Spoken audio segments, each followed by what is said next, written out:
of Myanmar, Tzu volunteers bring love to senior residents and HIV children in Yangon. And we look back to the origin of the firework performance on Taiwan's National Day. Welcome to DaAi Headlines. I'm Wendy Chen. Thank you for joining us. First up in Myanmar, Tzu volunteers visited a group of children with HIV who are living in a shelter located in the suburbs of Yangon. Later, the volunteers also brought their love to a nursing home where they prepared delicious meals for the senior residents there. Learning that Tzu volunteers will be telling stories, these kids are all excited and join everyone in songs. These children are all HIV sufferers. When hearing of AIDS, most Burmese are still full of intolerance and misunderstanding. However, what these children need is a hug, not discrimination. Today, Tzu volunteers not only arrive with instant noodles, but also genuine care and love. As well, the volunteers visit a local nursing home where they invite senior residents to join them in songs. And then they follow with a massage, nail trimming, and the gently application of herbal cosmetics, making the seniors' faces bright and shine. We are very happy you bring us laughter. We'll live in this nursing home. As long as there are people visiting us, we are happy. Among the volunteers is also a 72-year-old senior who can relate to these care recipients. They want us to come here more often if they said the noodles are delicious. The vegetarian noodles were prepared by the volunteers early in the morning to meet the seniors' dietary needs. They thoughtfully treated the ingredients and made sure the texture of the food was soft and tender. Touched by the volunteers' consideration and thoughtfulness, the senior residents are reluctant to see the volunteers off.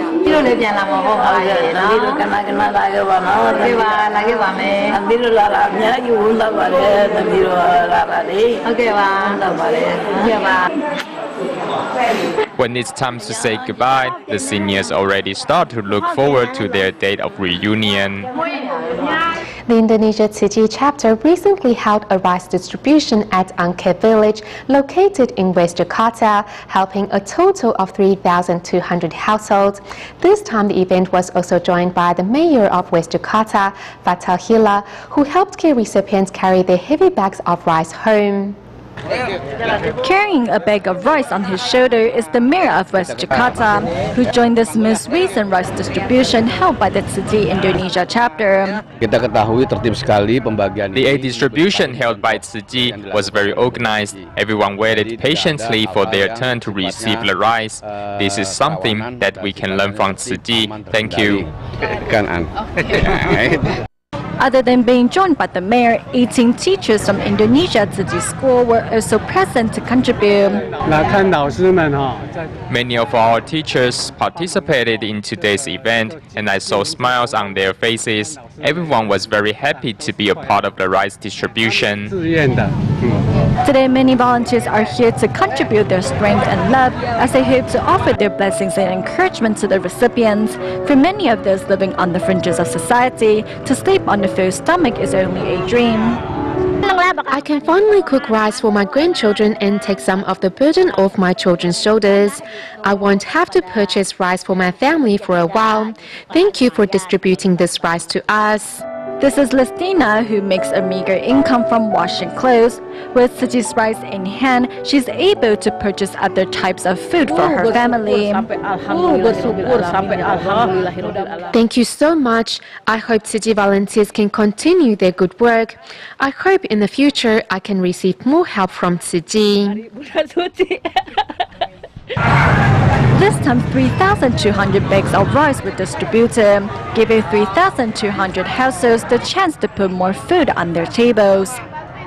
Staying in Indonesia in 2003, Tzu established schools in its DaAi village, giving children that used to live along the Angke River the chance to receive quality education with low tuition fees. Through love and humanistic teachings, these children have broadened their perspectives of the world.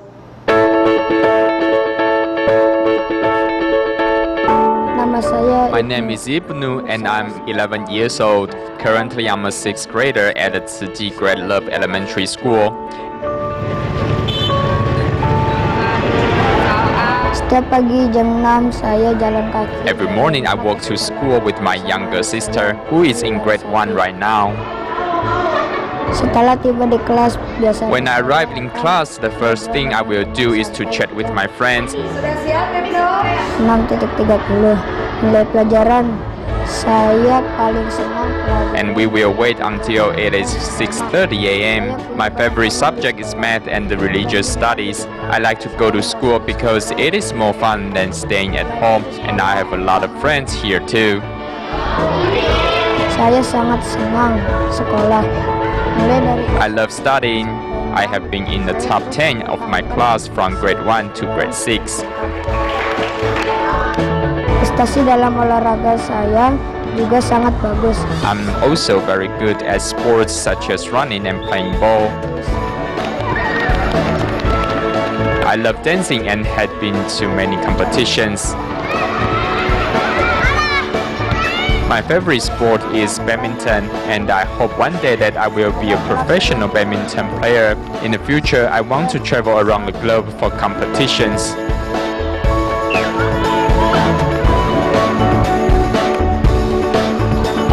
Were you like Ibnu, who is already filled with goals even at such a young age? However, in Indonesia, many children are forced to quit their studies due to their family's economic situation.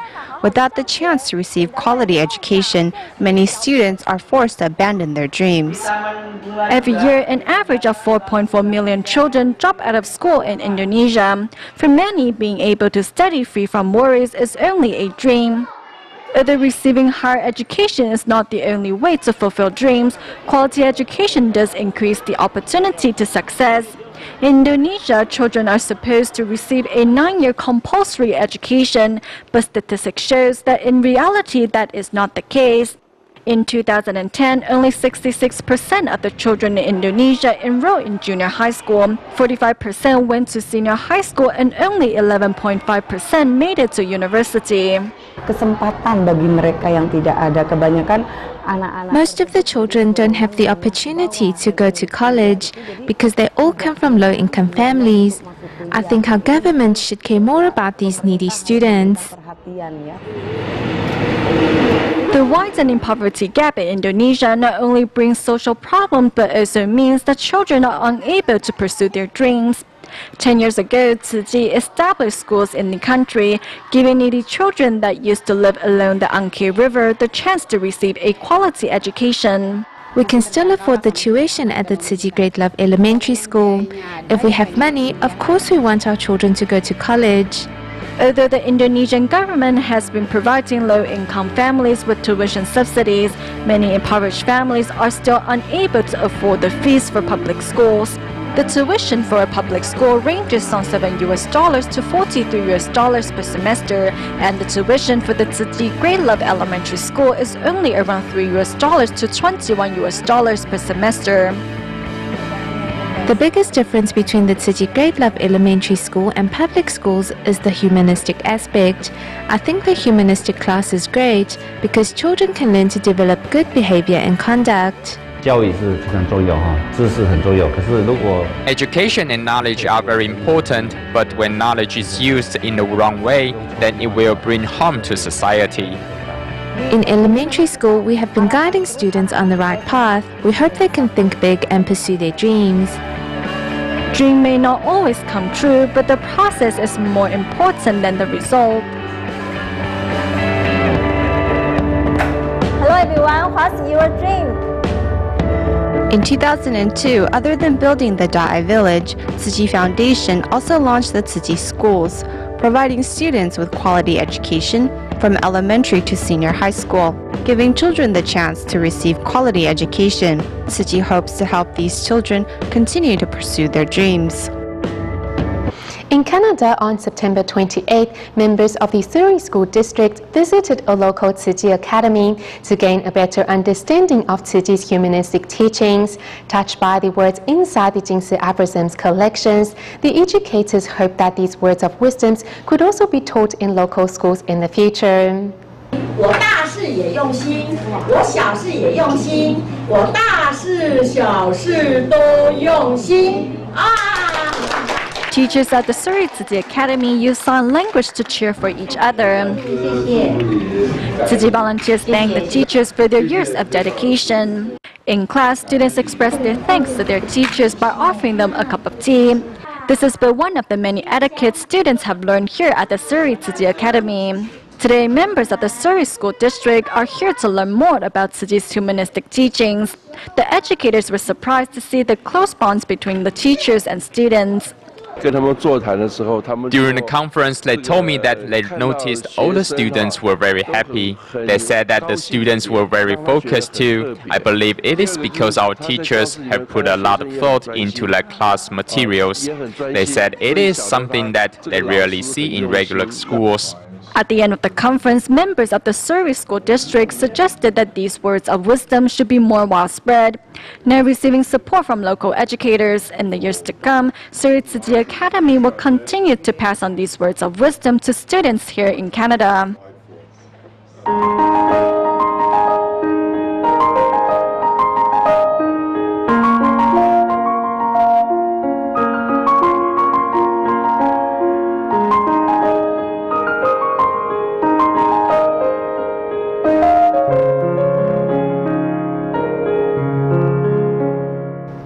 October 10th marks Taiwan's National Day, and on this day there's always a firework performance to celebrate the occasion.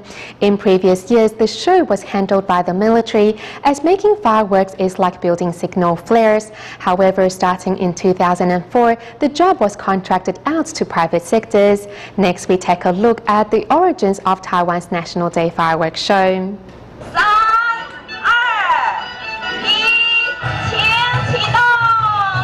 Taiwan's National Day fireworks display is held at Hsinchu's Nanliao Fishing Harbor this year. An area is marked off as restricted as a large crane moves the rockets offshore to floating platforms. This is the first time the fireworks from the national holiday are being fired from offshore. It will create a very three-dimensional effect. With the entire nation watching, those running the show are under a lot of stress. But in order for everything to go off without a hitch, contractors have to look to nature to comply. The tide varies too much. High tide is 3 meters deep, while low tide is completely dry. This type of environment is difficult to work with. The explosive display of fireworks brings gasps of awe in people of all ages. However, did you know Taiwan's National Day fireworks was originally handled by the military? And such a performance takes a year's planning and 3 months of production. Up to 1953, the Joint Logistics 44th Factory was manufacturing the fireworks to be used during National Day celebrations. In 3 or 4 months' time, we usually had to produce up to 8,000 pieces of munitions, sometimes even up to 12,000. Often it was 7 or 8 of us working in a warehouse among the finished products. The production process was later given to Yilan's Armaments Bureau of the 204th Arsenal's Material Production and Manufacturing Center. Those who started out as privates working on the fireworks are now master sergeants full of experience. Inside the workplace, we are most cautious of things that can spark. When I work, I will try not to hammer the casings because there is gunpowder in there, and it can easily combust from friction. The components of a firework are similar to that of a military signal flare. Different chemicals are added to form the colors that we see upon explosions. The color comes from metal alloys, like for red, we will use strontium compounds. Yellow would be sodium, like sodium nitrate or sodium oxalate. Then green would be barium salts or barium sulfate. Wrapped up tightly in brown paper, as large as a basketball, the round sphere is the finished product. Filling the sphere with different gunpowder or arranging the pattern differently will result in a different type of effect. With advances in technology and computers, Taiwan's National Day Pyrotechnics was contracted out to private companies starting in 2004. In half a decade's time, Taiwan's National Day fireworks changed from a symbolic celebration to a large-scale pyrotechnic performance. But what is left in the residents' hearts after the sparks are gone? A recent discovery made by ecology experts confirmed that the Taiwania contains chemical extracts which prevent inflammation and fights bacteria and cancer cells. However, from discovery to extraction to making it into a medical substance will still require years of research. Hence, ecologists are now working to unravel the genetic code of the Taiwania.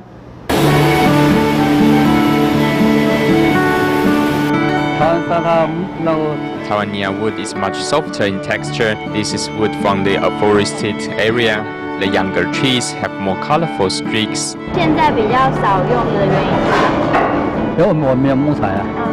don't have the wood. The old-growth forests have been chopped bare. Now we get our wood from afforested areas, which were planted 30 to 50 years ago. That's why we have this wood. Taiwania products, due to the scarcity of its wood, have become outdated. Even illegal loggers have become disinterested in exploiting their wood.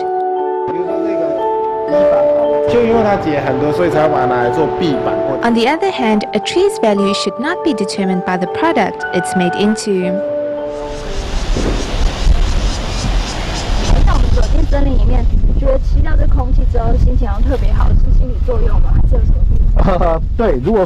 Yes, scientifically, we often hear the term phytoncide. Phytoncide is an active substance released by plants to inhibit the growth of microorganisms. Professor Wang Shenyang and his students are collecting air samples, hoping to unlock the secret of the forest. Phytoncide is released from the plant's leaves. Once it's absorbed, we will collect a sample and take it back to the lab, after which we will then do an analysis of its composition. We are inside a Taiwania forest, which is high in limonene and terpene compounds. These compounds have natural calming properties. When rodents inhale the compounds, it will put them to sleep for a longer period of time.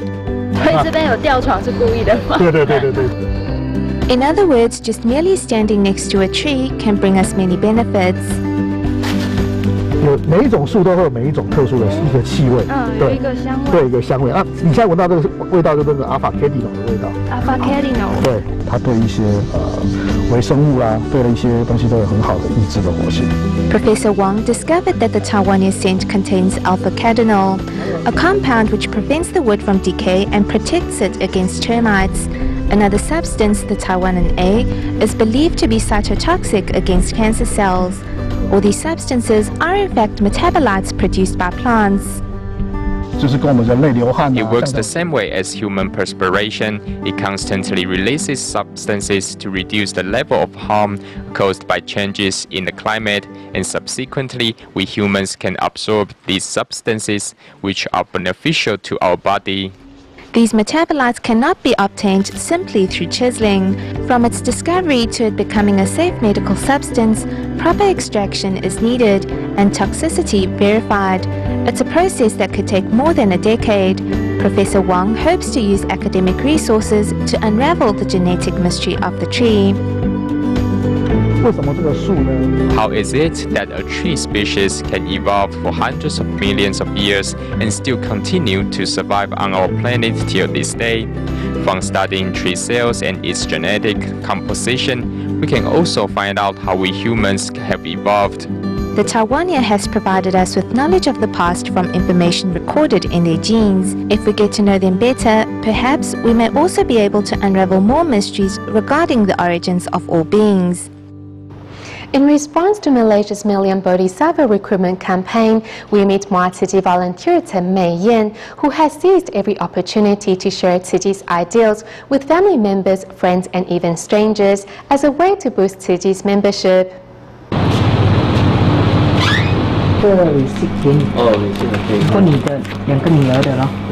Inspired by Tzu Chi's Million Bodhisattva recruitment campaign, Tzu Chi volunteer Chen Mei Yan does her best to share Tzu Chi's ideals even when she is out buying groceries.